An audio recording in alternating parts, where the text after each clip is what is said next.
Hello everyone, welcome back to my another blog. আমাদের বিদ্যালয়ে শিক্ষক দিবস পালনের কিছু মুহূর্ত তোমাদের সামনে তুলে ধরলাম। আমি গিয়েছিলাম ক্লাস ফাইভের বাচ্চারা খুবই সুন্দর করে ক্লাসটাকে সাজিয়েছিল। ওরা খুবই ছোট দেখতে, কিন্তু ওরা এত সুন্দর করে সাজিয়েছে ক্লাসটা, দেখতে পাচ্ছ তোমরা। আর সব থেকে সুন্দর লেগেছে এই জিনিসটা, ওরা কিন্তু ভুলে যায়নি আজ কার জন্মদিন, এটা সব থেকে বেশি ভালো লেগেছে। আর তারপরে চলে গেছিলাম ক্লাস 6-এ, ওরাও খুব সুন্দর ক্লাসটাকে সাজিয়েছে, ওরা আমাকে খুব ভালোবাসে। দেখো কত সুন্দর করে ওটা হ্যান্ডমেড বানিয়েছে, ওরা আমাকে দিয়েছিল ফ্লাওয়ার বুকে।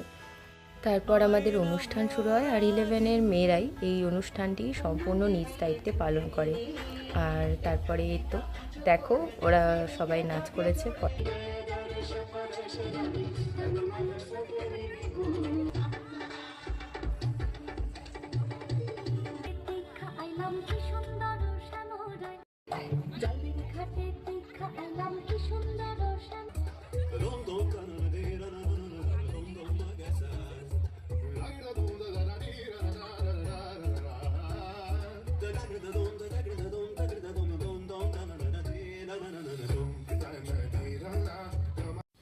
তারপর অনুষ্ঠান শেষে আমরা একটু গল্প করছিলাম, তো এভাবেই কাটালাম দিনটা, খুবই ভালো কেটেছে। তোমাদের সাথে দেখা হবে পরের কোনো ব্লগে।